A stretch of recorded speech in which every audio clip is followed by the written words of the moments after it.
zi e un nou motiv să iubesc. Zâmbetul tău ca un vers dintr-o poezie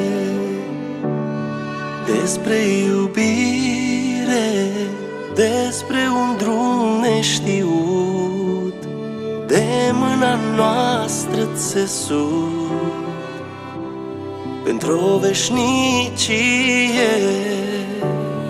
Valsul iubirii din sufletul meu, azi îl dansăm fericiți tu și eu. A deschis cerul deasupra mea, dragostea, dragostea.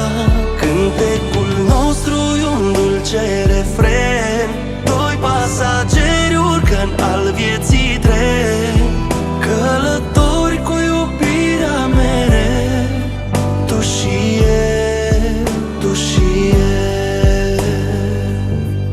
Ce călătorie ne dăruim unei vieți, până la adânci bătrâneți, când o să ne fie vară în suflet, toamnă în păr și în gând, dar și atunci am să-ți cânt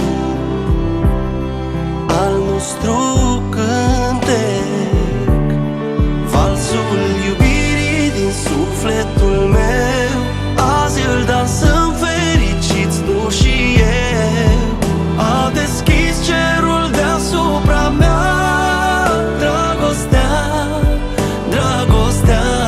Cântecul nostru e un dulce refren, doi pasageri urcă-n al vieții tren, călători cu iubirea mereu, tu și eu, tu și eu.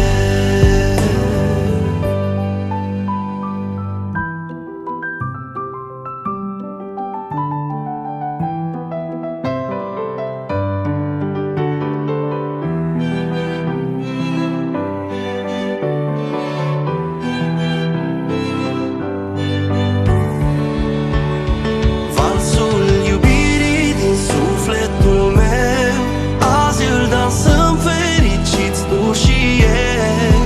A deschis cerul deasupra mea, dragostea, dragostea.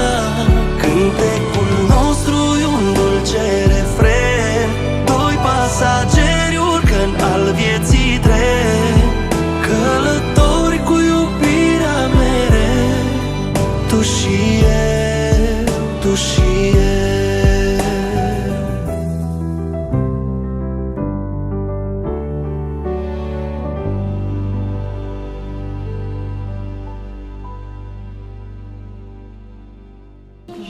Asta e mândra, asta e locul unde mi-a făcut norocul.